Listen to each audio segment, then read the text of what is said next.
कि जब हमारे बीच इस पूरी कोविड की पोइट्री की एंथोलॉजी पर काम करने वाले, कोरोना समय में लिखी कविताओं का संचयन करने वाले हमारे बीच हमारे मित्र आलोचक अरुण होता जी आए हुए हैं कलकत्ता से एक अकादमिक प्रयोजन से, तो क्यों ना हम लोग इनकी उपस्थिति का सदुपयोग किया जाए। इस विषय पर बहुत सारी चर्चाएं हो रही थी कि क्या रखा जाए, तो ये प्रस्ताव उनकी ओर से ही आया कि उत्तर कोरोना समय पर बातचीत शुरू की जाए और बीएचयू से अच्छी जगह इस बहस को आगे बढ़ाने के लिए हो नहीं सकती। मुझे भी बहुत अच्छा लगा क्योंकि इस विषय पर मैं सोचता तो रहा हूं पूरे पिछले 2 वर्ष से, लेकिन अभी तक जिसे कहते हैं कि संस्थाओं में या किसी भी बड़े मंच पर इसको इतने सैद्धांतिक स्वरूप से हम लोग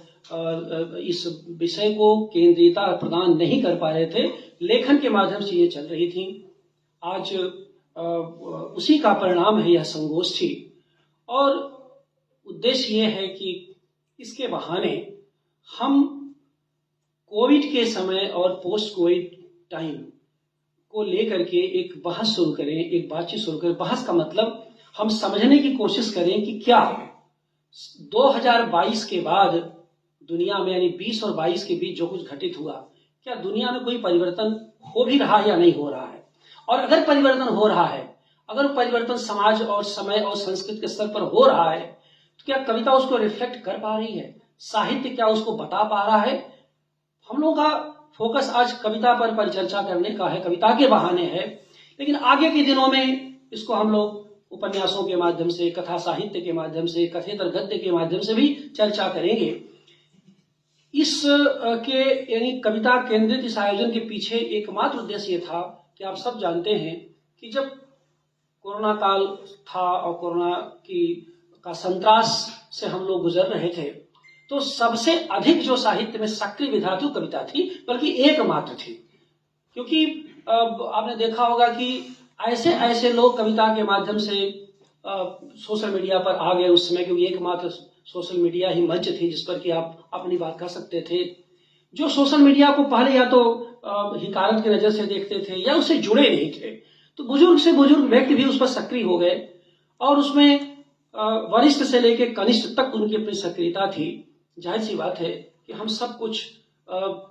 से अलग हो करके अपने घरों में कहते थे, तो क्या समाज बदल रहा था,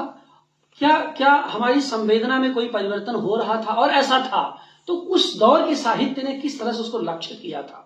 इस पर बातचीत करने के लिए हमारे बीच आप मंच पर देख रहे हैं, मंच पर 5 लोग बैठे हुए हैं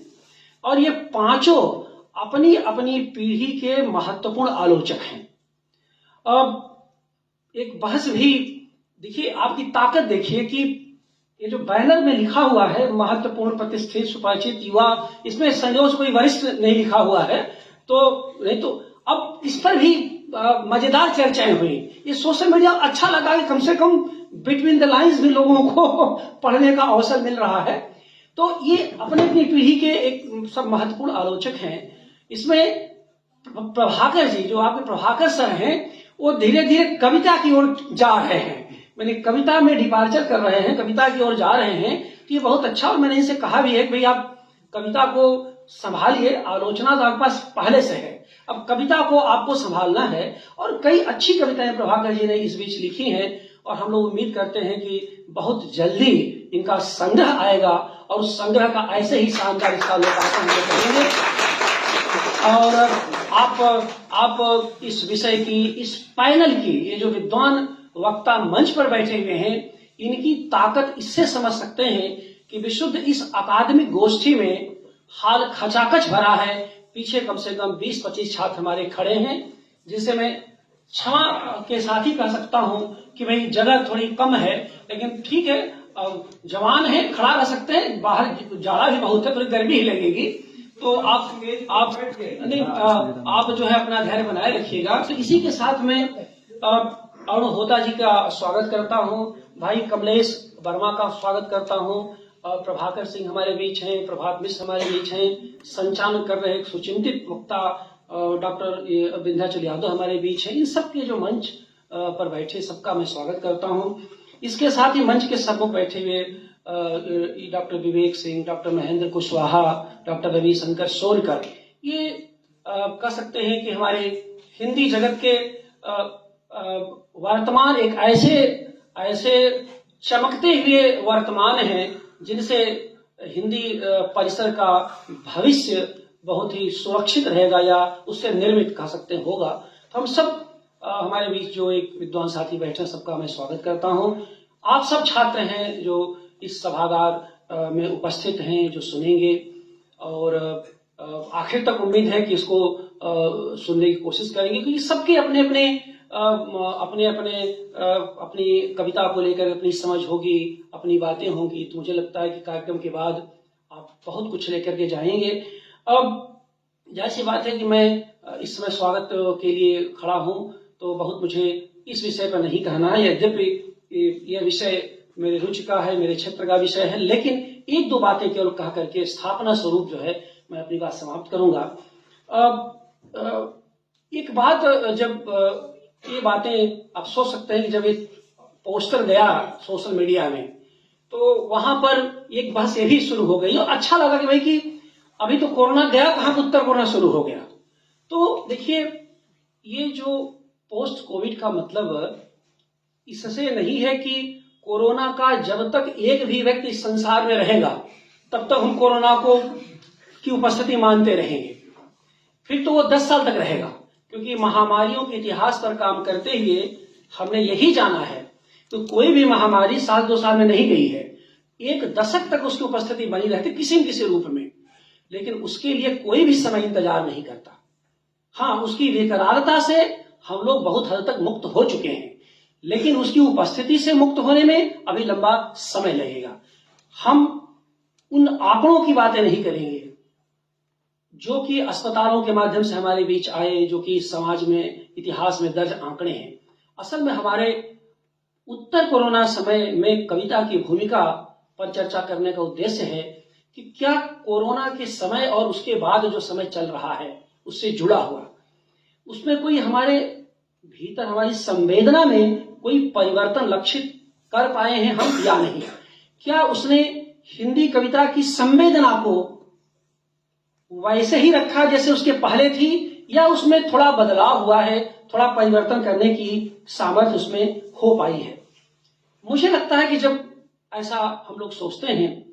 इसके बारे में एक बात है कि बाकी विद्वान वक्ता विस्तार से बताएंगे। इस समय की कविता यानी 2020 के बाद कह सकते 2022, वो तो एक संक्रमण काल था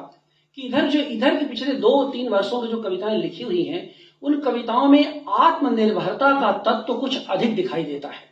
जिसे कहते हैं कि सेल्फ डिपेंडेंस की जो फीलिंग्स हैं, आत्मनिर्भरता की बात, आत्मनिर्भरता से जुड़ी हुई आत्मसजगता की बातें, यानी हिंदी कविता इधर अपने ऊपर ज्यादा निर्भर हुई है, ज्यादा आत्म सजग हुई है। और यह इसलिए मुझे लगता है कि एक सजग नागरिकता के दौर में नागरिक सजगता को लेकर के हिंदी कविता अधिक जिम्मेदार हुई है। और जब मैं सजग नागरिकता की बात करता हूं तो आप देखेंगे कि एक इस समय की जो सिविल सोसाइटी के नागरिक हैं, वो अपने अधिकारों को लेकर, अपनी उपस्थिति को लेकर के कुछ ज्यादा चौकन्ने हैं, ज्यादा सजग हैं। उसके भीतर जो समाज उनको मिल रहा है, उसी रूप में मैंने कहा कि एक नागरिक सजगता, यानी कविता अपनी नागरिकता को लेकर के ज्यादा आत्मनिर्भर हुई है, ज्यादा जिम्मेदार हुई है। इसके पीछे तर्क बहुत है। अरुण जी हैं, कमलेश जी हैं, प्रभात हैं, प्रभाकर जी हैं, ये लोग अपनी बातें करेंगे। इसके पीछे जो मैं बुनियादी बात सोचता हूं उस आत्म सजगता को लेकर, आत्मनिर्भरता को लेकर के, वो ये है कि परिवेश से जितनी तेजी से इधर अपनी कविता जुड़ी है, हिंदी कविता जुड़ी है, और अन्य भाषाओं में भी, चूंकि हम लोगों को भारतीय भाषाओं के अन्य साहित्य का बहुत ज्ञान नहीं, लेकिन अंग्रेजी साहित्य को मैंने देखा है, चाहे अमेरिकन पोइट्री हो, चाहे यूरोपियन पोइट्री, अंग्रेजी साहित्य में जो कुछ इधर लिखा आया, उसमें मैंने देखा कि वो जो अपने पास पड़ोस की जो स्थितियां हैं, जितनी मुखरता से दर्ज की गई हैं, उतनी मुखरता से इसके पहले ऐसी स्थिति नहीं थी। और शायद यही कारण है कि यह जो कविता है, यह भविष्य की उम्मीद तो जगाती ही है, परंपरा से बहुत कुछ सीखती भी है। और जब परंपरा से सीखने का मतलब ये होता है कि जब आप सब कुछ से वंचित हो जाते हैं, सत्ता हाहाकारी हो जाती है, और हाहाकारी सत्ता के दायरे में जब वो सब बातें करते हैं, तो आप दो स्थिति, एक तो आपको अपने जीवन विवेक से कभी भी समझौता नहीं करना है, एक तत्व तो आपके मन में ये आ जाता है। दूसरी बात है कि तमाम विकराल स्थितियों में भविष्य की उम्मीद नहीं छोड़नी है। और तीसरी बात है कि आपके पुरखों ने ऐसी स्थिति में अपनी भूमिका का निर्वाह कैसे किया, इसको लेकर के भी आप जागरूक हो जाते हैं। मैंने ये देखा, लक्षित किया कि सबसे ज्यादा जिस कह सकते हैं कि नागरिक सजगता की बातें, हिंदी कविता की नागरिक सजगता को लेकर के जो मैं इस बीच सोच रहा हूं, उसमें ये लगा कि हिंदी कविता ने अपनी परंपरा की जड़ों से बहुत कुछ सीखने की कोशिश की है। और चाहे भक्ति काल की पोएट्री हो, या पूर्व भक्ति काल की कविता हो, या आधुनिक काल की कविता, इन सब में हमने ये देखा, हिंदी कवियों ने ये देखा कि आखिरकार ऐसी स्थिति में कविता की भूमिका कितनी निर्णायक रही है। यानी कविता केवल अपने शिल्प और संवेदना में ही नहीं बदल रही थी, बल्कि अपनी निर्णयात्मकता में भी कविता ने अपनी उपस्थिति को दर्ज किया है। और इसी नाते हम लोग बार बार कहते हैं कि यह जो कविता है मृत्यु के खिलाफ जीवन की कविता रही है। और यह इसकी कम बड़ी उपलब्धि नहीं है कि मृत्यु के खिलाफ ये जीवन के जय घोष की कविता है। और इसी से जुड़ी हुई एक बात और है, वो ये है कि आत्मनिर्भरता के साथ साथ कविता ने अपनी स्वाधीनता को नए सिरे से न केवल परिष्कृत किया है, बल्कि उसे खोजा भी है, उसका पुनराविष्कार भी किया है। यानी ये जो स्वाधीनता का बोध था, वो जाने कविता को लगता है, हिंदी कविता को ये लगता है कि तमाम विपरीत और प्रतिकूल परिस्थितियों में भी बहुत कुछ ऐसा कहा जा सकता है, बुना जा सकता है, जो जीवन को बचा सके, जो जीवन के पक्ष में अपनी आवाज को बुलंद कर सके। और यह तब होता है जब कविता या जो साहित्य होता है वह सामाजिक अंतरावलंबन की प्रक्रिया से जुड़ता है, सोशल इंटरडिपेंडेंस जिसे कहते हैं। सामाजिक अंतरावलंबन यानी हम आस पास के एक दूसरे को कनेक्ट करने की कोशिश करते हैं। अब आप समझिए कि ये जो कनेक्टिविटी है, ये जो सामाजिकता की संस्कृति है, सामाजिकता की सांस्कृतिक काव्यबोध है, यह हमको परायेपन के बोझ से मुक्त करता है। ये जो अजनबीपन का हमारे अंदर बोध आता है, एक हम स्ट्रेंजर की तरह, कि कविता अलग चली जा रही है और नागरिक समाज अलग चला जा रहा है, उस जीवन से कविता का सीधा कोई जुड़ाव बन नहीं पा रहा है। मुझे ये हमेशा लगता है, इस पर बहस होगी, ये तो बिल्कुल कह सकते हैं कि आरंभ है, कि मुझे ऐसा लगता है कि सामाजिक अंतरावलंबन जितना बढ़ा है इस बीच में, पिछले 2 वर्षों में हिंदी कविता के भीतर, उतना इसके पहले नहीं था। इसी नाते कविता ने अपने स्वर को भी ज्यादा मुखर किया है, और ये स्वर की जो मुखरता है, यही कविता को वह निर्णायक स्पेस दे रही है, या आगे आने वाले दिनों में देगी, जिससे कि तमाम विपरीत स्थितियों में भी आगे आने वाला जो समाज है वह इसके बारे में हमेशा सोचता रहेगा। यही असल में कविता का मूल स्पंदन है, कविता का यही मूल स्वर है। ये कविता, इसमें 2 बातें हैं। यह कह सकते हैं कि हिंदी कविता की ये यथार्थ उपस्थिति भी है, और आप यह भी कह सकते हैं